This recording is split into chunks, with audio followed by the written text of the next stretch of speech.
आज दुपारी साधारणतः 3-3:15 वाजता कॉल आला. म्हैस आडवी पडते, उभारत नाही. गेलो जाऊन बघतो तर टॉर्शन होता.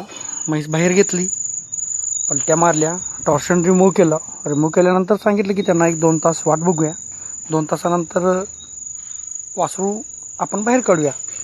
थोडंसं वाट होण्यासाठी इंजेक्शन वगैरे दिलं आणि बाकीची विजिट करायला गेलो. त्यानंतर साधारणतः 1-2 तासानंतर त्यांचा कॉल आला आणि डॉक्टर म्हैस बसते उठते पण वासरू काही दिसत नाही. म्हटलं येतो. गेलो. तेवढ्यात तो व्हिडिओ करायला वेळ मिळाला नाही. थोडं गडबडीमध्ये वासरू काढणं महत्त्वाचं होतं. वासरू काढलं व्यवस्थितरित्या, ट्रीटमेंट केली आणि म्हैस ह्या पद्धतीनं उठून उभारून थोडंफार खाणं पिणं चालू केली. दूधही दिली.